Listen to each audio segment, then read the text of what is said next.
If you start with the premise that there's step 1, step 2, step 3, and that meditation is a step 3 moment, which means you've already done the asking through step 1, source is doing the answering through step 2, and that you're putting yourself in a place of allowing, which is step 3.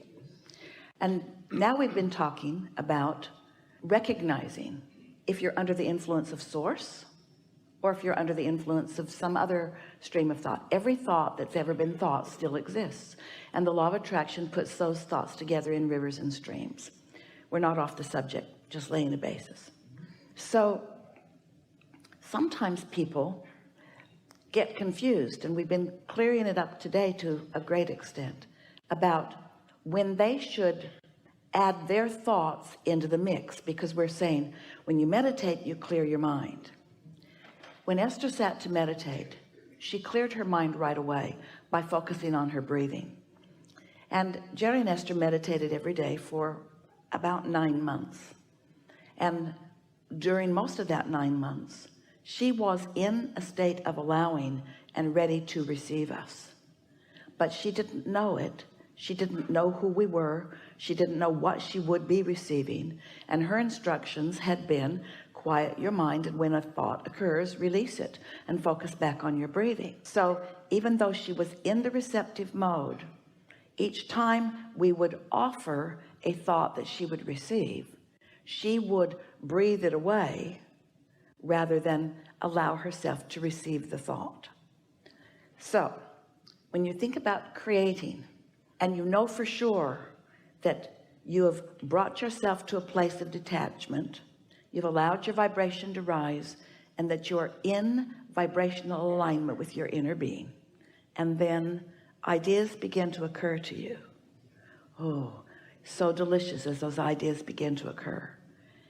And at some point, you'll be so in sync with all of that that you'll want to get in on the flowing of the ideas. The question that we're asking you in any point in time, how do you know whether the thought is your projection or whether you are the receiver of it? And in a perfect balanced situation, there's a give and take where you and your inner being are thinking and receiving and thinking and receiving and thinking and receiving. It's like step 1, step 3, step 1, step 3, step 1, step 3, step 1, step 3. And that's in essence what you were describing there. We want to say, still in this desire to lay this basis, if you are feeling anything that you would describe as tension or negative emotion, then turning up the focus is not a good idea. But if you are feeling what you are describing as elation or something that is, then turning up the focus is a very good idea. There's no way to say, do this, do this, do this, do this, do this, because the thing that must be understood first and foremost is, am I hooked in with who I am? And when you are, then allow yourself to receive as much as you can consciously acknowledge and contribute to it in whatever way you want to, or in whatever way you're inspired. That's the thing that we were talking about. You get tuned into this, you can feel your alignment with it, and then as the thoughts are occurring to you, let them flow. Don't do anything to breathe them away or stop them from flowing. We think that's what you were saying by tag along. It is our promise to you, however, that in the early days when Esther would stand here, at first she sat because it was such an unsettling experience that she couldn't stand. It really was not safe. As she allowed her vibration to rise, the feeling of disorientation was severe, and she sat clinging to a chair during that transition. Then later, as she was more accustomed to it and the energy shift was more recognizable to her and easier for her, she would stand at the podium and she would feel still that swooning, which was the blending of the energies. Now she's practiced so much the alignment of energies that while that transition is happening, there's no disorientation. In other words, she's completely accustomed to that. Does that make sense to you? Okay, so basically going with this physical sensation during the meditation is nothing wrong as long as we feel good. This is what There's nothing wrong with it. You are where you are, and you're allowing your vibration to rise and blend. Just like emotions, every emotion that you feel is the indicator of the vibrational relationship between you in your physical thinking being and your inner being in its non-physical thinking beingness. And your emotions are your indication of that blending. In this situation, it's the same thing. This manifestation that you're calling vibration in your body is an indicator of this blending that is taking place within you. If it is a really strong feeling of vibration, then that's an indication that there is still some adjusting, there's still some calibrating that's taking place, there's still some bringing of your vibration up to match, because when your vibration is matching the vibration of your inner being, there's no awareness of any difference in the frequencies, and the feeling of vibration will stop. This is not something that I have been used to for the rest of my life, having a physical feeling inside the body. And when this happens, there is not much thought, because it's a meditative process, but the feeling is like I feel like I am nourishing myself or something like this. Well, what's happening is you are acclimating to who you are. It's a blending process that's taking place, and as the blending process is taking place, it's delightful to be in the process of blending. But in the same way that we are demonstrating thoughts are turning to things, the closer you get to the things that you're creating, then that sense of manifestation is happening, and physical beings like manifestation. Do you acknowledge that your inner being has a higher frequency vibration than you do in your physical form? Yes. Yeah. It's logical that there would be more resistance of a physical nature. So the meditation process is a process whereby you quiet your mind and you distract yourself from the things of your physical world. And so you detach from the vibrational frequencies of the physical world. And as you do that, you become one with your inner being. You allow your vibrational frequency to rise to the level. That's what we meant by identifying and isolating and calibrating your vibration to that higher frequency.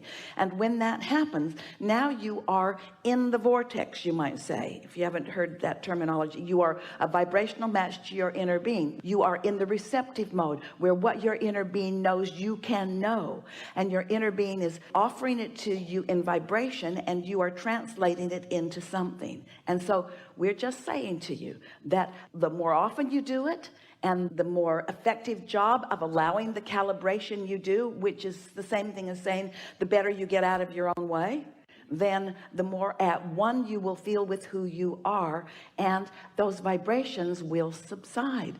What you're saying to us is, I like these vibrations because I sense that they are an indication that I'm getting the job done that I'm wanting to do, of aligning with my inner being. And we say, yes, these are the indications that you are coming into vibrational alignment with your inner being. And when you really get there, you'll break through that atmosphere out into that place where there's no resistance whatsoever, and you'll have absolute knowing that will not include the sensation of physical vibrations in your body. So it's like a symptom. It's like a sign, but nothing to hold on to. A sign of? I mean to say, you're saying that this physical sensation, it is just a sign that we are being onto the process. It's a physical response to two vibrational frequencies in your body. You are more non-physical than you are physical. So this non-physical energy is something that's really known to you. But this non-physical energy, which really is dominant, most humans don't let be dominant because they become so physically attached to things. You hate things, and you push against things, and you worry about things. So you've practiced vibrations. A belief is just a thought you continue to think. So you've got practiced vibrations that are within your body that your inner being doesn't hold. And so when you sit in that, the reason that it's starting through your body and working its way up is because the higher frequency energy is literally blowing the resistance out of the cells of your body all through your body. And the reason that it feels good is because it's a clearing process that's taking place. But we're just saying to you that once you've allowed and practiced that clearing process enough, then the clearing process is, for the most part, is something that would happen very quickly. We clear Esther's body every single time she welcomes us like this, but it's so fast that it is not even noticeable to her anymore. Does that make sense to you? A lot. I really have the feeling for a long time that I got rid of the idea that I would have to go through a process. I really have the feeling that this is something that is kind of a off and on.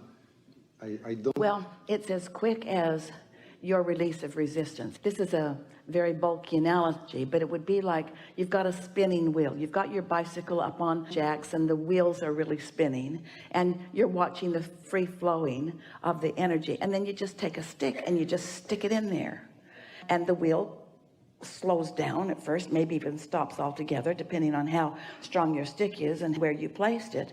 And kind of a sudden and abrupt, that would be like introducing a negative lackful thought to a really high-flying good. That would be like being in meditation and then all of a sudden feeling fearful that you might be leaving your body and you might not come back. It's like sticking a stick in it, and as you said, at that point everything stops right then. So the speed with which you allow it, so then you pull the stick out and then the wheel begins spinning again. We want to say to you, if you're not doing that thing you do, you're a high frequency vibration, but in your physical body it's very difficult and not even necessary. It's all right to be in your physical body and to have things that slow your vibration down. You knew when you came into this body that you were coming into an environment where there was resistance, and that in that resistance that there would be contemplation and choosing and that sort of thing on your part.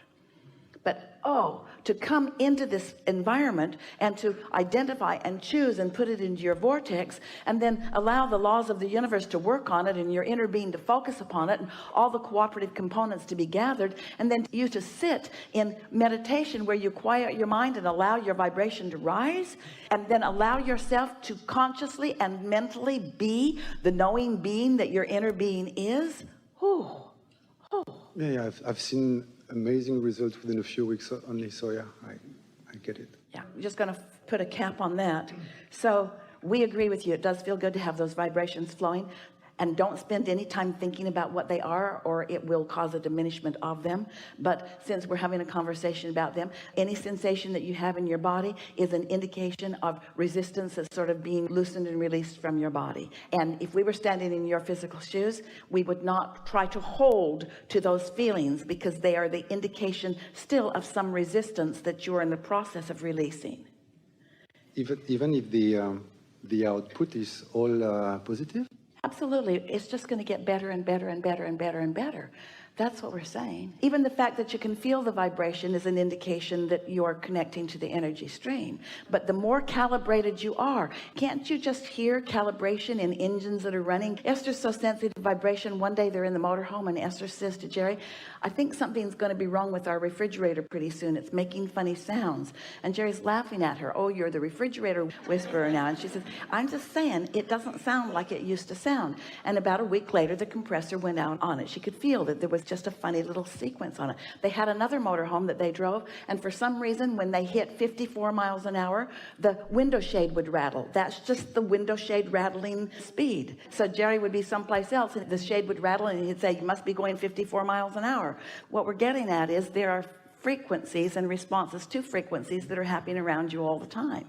It's the physics of your world. You are a vibrational being. And so we really like the word calibrate. As you consciously learn to calibrate vibrations, we're encouraging you to do it emotionally. You are doing it with your sensitivity to vibration. Doesn't matter how you're calibrating.